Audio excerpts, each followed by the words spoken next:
केही मान्य सदस्यहरू प्रदेश सभामा आउनुभयो।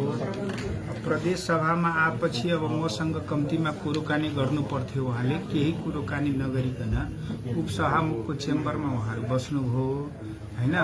अब चेम्बरमा बसेपछि के गर्नुभयो त्यो हामीलाई थाहा भएन। अब हामी आएपछि अब मैले भने तपाईहरु आउनुस् मेरो चेम्बरमा कुरोकानी गर्छु। अब आउनु भएन, उहाँहरू उतैतिर बस्नुभयो। अब यतातिर चाहिँ तपाईको हामी छलफलमै छौं। त्यही विषयवस्तु हो, अरु केही छैन। अब त्यहाँनिर चाहिँ तपाईको अब उपसभामुखले अब चिया नास्ता के खुवाउनु भयो, उहाँको विषयवस्तु भयो। त्यो मसँग चाहिँ कोर्डिनेसन नगरिकन कनै चाहिँ तपाईको उहाँकै चेम्बरमा बसिरहनु भएको छ। बाहिर के मेसेज गयो त्यो मलाई थाहा भएन। पछाडि चाहिँ डीएसपी आएपछि उहाँहरू चाहिँ अब जानुभयो। पहिला पनि जान भनेकै थिए हैन, तर उहाँहरू गइरहनु भएको थिएन। उहाँहरूको त मिडिया ट्रायल गर्ने चाहिँ तपाईको बानी छ। मिडिया ट्रायलमा के भन्नुभयो त्यो उहाँको सरकारको विषय वस्तु भयो। तर उहाँहरू चाहिँ तपाईको अब यसमा आउनु भएन, आफै चाहिँ आउनुभयो, आफै फेरि जानुभयो हैन। सांसदहरूलाई हामीले उहाँको घरबाट ल्याएको होइन। उहाँहरू प्रदेश सभामा आउनु हो।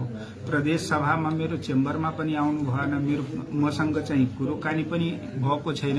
उहाँले उपसभामुखकै चाहिँ चेम्बरमा बस्नुभयो। त्यहीँनिर चाहिँ तपाईको के गर्नुभयो उहाँहरूलाई थाहा होला।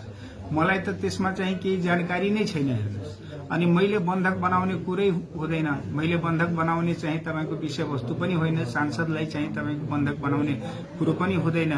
त्यसकारण चाहिँ उहाँहरू आफ्नै हिसाबले आउनु हो, फेरि आफ्नै हिसाबले फर्किनु हो। कहाँ कुटपिट हुन्छ अब चाहिँ तपाईको उहाँहरू मलाई लाग्छ मैले बुझे अनुसार 3:30 बजे आउनुभयो।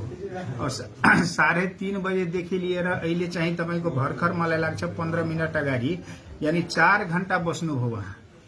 4 घण्टा बस्नुभयो। 3:30 बजेदेखि लिएर नियरली चाहिँ 7:15 बजेसम्म बस्नुभयो। अब 7:15 बजेसम्म बसेर के गर्नुभयो उहाँलाई थाहा छ। त्यहाँनिर न चाहिँ तपाईको केही भएको छ। म यही रुममा छु। प्रहरीहरू चाहिँ तपाईको अब बाहिर चाहिँ विषयवस्तु हुँदाखेरि प्रहरीहरू चाहिँ थापताती भएको छ हैन। पुरै प्रहरीहरूकै चाहिँ तपाईको छ। प्रहरीकै बीचमा उहाँहरूलाई केही गर्ने त विषयवस्तु नै भएन र हामीले गर्ने चाहिँ हाम्रो कुनै प्रयोजन पनि होइन। त्यसकारण त्यो चाहिँ तपाईको भ्रामक न्यूज हो। त्यो गलत चाहिँ न्यूज सम्प्रेषण गरेर आफ्नो टीआरपी चाहिँ बढाउन खोजेको हो, अरु केही होइन। उपसभामुखको तोक लगाउने चाहिँ कानुनी व्यवस्थै छैन। अनि उपसभामुखले तोक लगाएर हुन्छ? सभामुख अलरेडी छ, उपसभामुख छ, त्यसले त संसद सचिवालयले चाहिँ तपाईको गर्ने हो नि, सचिवले गर्ने हो। उपसभामुखले गर्ने विषयवस्तु नै होइन। त्यसका सचिवले तोक लगायो त छैन, तोक लगाएकै छैन।